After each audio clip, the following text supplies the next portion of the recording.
السلام علیکم ورحمۃ اللہ۔ تیرہ خانوں کا ایک نقش اپلوڈ کیا تھا، اس میں سارا طریقہ کار سمجھایا اور اس میں یہ بھی بتایا کہ اس کو لکھنا کس طریقے سے ہے، اس کی چال کا بھی میں نے وہاں پر واضح بتایا ہے۔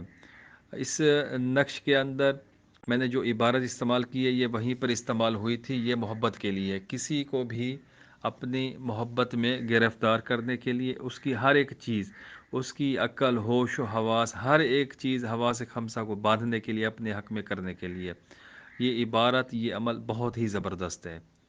آپ نے اس کو 2 اکتوبر کو لکھنا ہوگا، سورج گرہن کے وقت، کسی بھی ٹائم سورج گرہن کے وقت، ٹھیک ہے۔ 3 عدد آپ یہ نقش لکھیں گے اور جو عبارت مقصد کی جگہ آپ لکھیں گے، عقد العقل والخد و ہوش و حواس، یہ والی، تو یہ آپ کو سکرین پر نظر آ رہی ہوگی۔ یہ محبت کے لیے سب سے بہترین اور میری پسندیدہ عبارت ہے۔ 3 نقش لکھے جائیں گے، ایک کو قبرستان دفن کیا جائے گا، ایک اپنے پاس رکھیں اور ایک کو آپ عنصر کے مطابق استعمال کریں۔ اگر شوہر لکھ رہا ہے تو وہ اپنے پاس رکھے، بیوی لکھ رہی ہے تو اپنے پاس رکھے، کسی بھی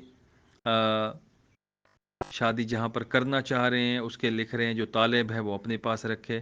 بھائیوں کے درمیان آپس میں محبت کے لیے ہے تو وہ جو لکھ رہا ہے طالب ہے وہ اپنے پاس رکھے۔ یہ ضروری نہیں کہ صرف میاں بیوی کے درمیان ہی استعمال کریں، یہ آپ طالب اور مطلوب یا دو دلوں کو جن میں فرق آ گیا آپس میں ملانے کے لیے عبارت استعمال ہوگی، یہ عمل استعمال ہوگا۔ بہت ہی زبردست عبارت ہے اور زبردست طریقے سے یہ بندش